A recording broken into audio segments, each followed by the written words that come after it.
हो जाइए आज के त्रिमूर्ति शेयर्स देखने के लिए, क्योंकि शरद मेरे साथ जुड़ चुके हैं। शरद बताएं आज के त्रिमूर्ति शेयर्स। जी बिल्कुल, सबसे पहले जो है स्टॉक फोकस में रहेगा वो रहेगा लैंडमार्क कार्स। और यहाँ पे जो है अप्रैल से लेकर दिसंबर की जो है ऑपरेशनल अपडेट आई है। और इम्पॉर्टेंट बात ये है कि रेवेन्यू जो है 40% से ज़्यादा का ग्रोथ जो है ईयर ऑन ईयर बेसिस पे देखने मिला। अगर बात करें व्हीकल सेल्स की तो 44% ग्रोथ आया है।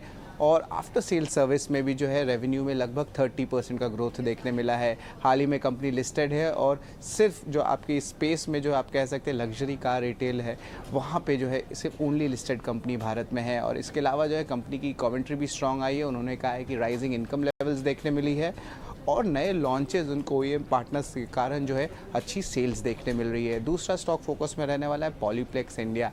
अब यहाँ पे जो है खबर आ रही है एजेंसी से कि जो इंडोरामा कंपनी है वो जो है अक्वायर कर सकती है कंपनी की पॉलीप्लेक्स की थाईलैंड यूनिट। अब इसमें ऑलमोस्ट 51% स्टेक एक्विजिशन हो सकता है।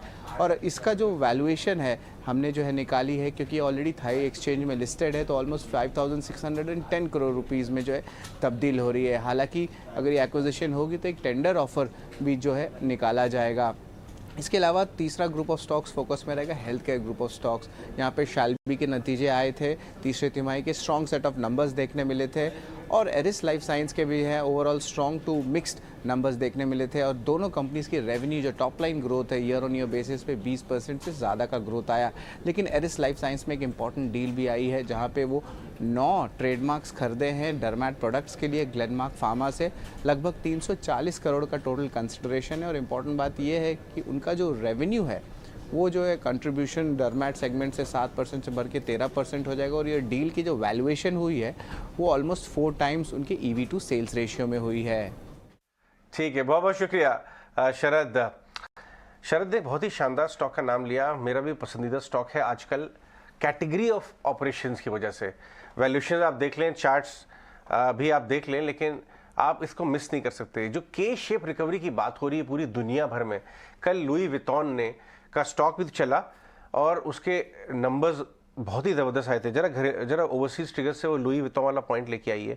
एक तरफ मंदी की बात हो रही है, स्लो डाउन की बात हो रही है, लेकिन LVMH जो लुई वितौन कंपनी है, लग्जरी में ऑपरेट करती है ग्लोबली, उसका कारोबार भी बहुत ज़बरदस्त चल रहा है और उसका स्टॉक भी बहुत ज़बरदस्त चल रहा है।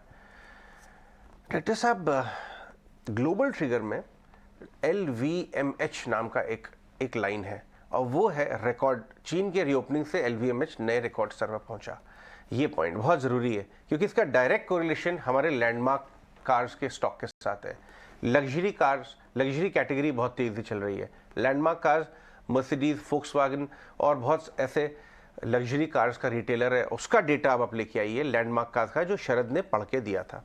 हालांकि ये नया IPO है तो मैं इस पर संतोष और कुछ के साथ नहीं बात कर सकता, लेकिन आपका चार्ट दिखा देता हूं कि ये 1-1.5 महीने में कैसा चाहिए। देखिए 44% व्हीकल बिक्री बढ़ी है, नए मॉडल से फ़ायदा होगा मैनेजमेंट ने कहा। 400 के आसपास का IPO आया था, ऑलरेडी 550 पहुंच चुका है ये स्टॉक। 3 महीने में 100 रुपये चला है, 21% 22% का रिटर्न। कुछ बहुत छोटा डेटा है, बट अगर मैं फोर्स करूं आपको तो आप क्या इतने छोटे डेटा को एनालाइज कर सकते हैं? क्योंकि इसमें बाजार की बड़ी इंटरेस्ट है। कल परसों कोई फंड में बैठे हुए थे हमारे साथ, आपको याद है कौन थे वो, जिन्होंने कहा था लग्जरी कैटेगरी को मैं बहुत ज़्यादा पसंद करता हूँ। आए दिन हमसे फंड जो आके बैठते हैं हमारे साथ यहाँ स्टूडियोज में ये बता रहे हैं। आपने देखा ये डेटा? जी हाँ, देखिए जैसे कहते हैं ना, not everyone faces the recession in the same वे। उसी तरह से जब चीजें टर्न अराउंड होती हैं तभी not everyone has the benefits और other even the disadvantages in the same way. Premium share category एक मार्केट ऐसी की वजह सेगमेंट से है आपने जहां पे देखा होगा balance- ट्विटर पे लोग अपनी मर्सिडीज और BMW खूब दिखा रहे थे। इसका मतलब कहीं ना कहीं शेयर मार्केट की वजह से लोगों की मर्सिडीज सेल तो बढ़ गई है। Oh absolutely. और जिस तरह से कहते हैं ना कि देखिए जिस तरह से आप कहीं भी बॉम्बे में अगर रहते हैं, आप साउथ साइड निकल जाइए, it's just phenomenal how many people have such cars, such premium luxury cars, and it's a different segment, it's a different class altogether. तो जहां तक डेटा की बात है, देखिए there is enough data to put this graph on a smaller time frame and tell you कोई दो राय है ही नहीं इसमें। स्टॉक अपने अच्छे खासे अप ट्रेंड में चल रहा है। हालांकि मैं कहूंगा एक माइनर सा रेजिस्टेंस है 575 के आसपास, जहां से स्टॉक ने 2 से 3 बार टर्न अराउंड किया है। But that is okay because considering कहाँ पे लिस्ट हुआ था और कितना अच्छा रनअप आया है, मेरे हिसाब से ये हल्का सा साइडवेज मूवमेंट में जा सकता है। But nothing wrong with this, ये आप इन लेवल्स पे भी अक्यूमुलेट कर सकते हैं। अगर यहाँ फ्रेश एंट्री लें तो 545 के जो लेवल्स हैं ये मेरे लिए एज अ फर्स्ट जो स्टॉप लॉस है ये एक्ट करेंगे। 575 which is the recent high would be my first target. The second target would be above 600. तो डेफिनेटली छोटे टाइम फ्रेम पे अगर देखें तो स्टॉक डेफिनेटली अप ट्रेंड में है, इसमें आप बिल्कुल एंट्री ले सकते हैं।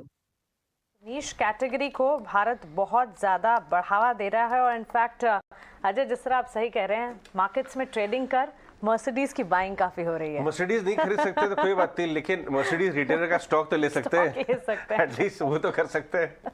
चलिए, तो दैट्स अ बिग थिंग। और लैंडमार्क कार्स पर आज भी नजर रहेगी, एक पॉजिटिव मोमेंटम है। पिछले दिनों भी देखा करीब 25% की तेजी सिर्फ 3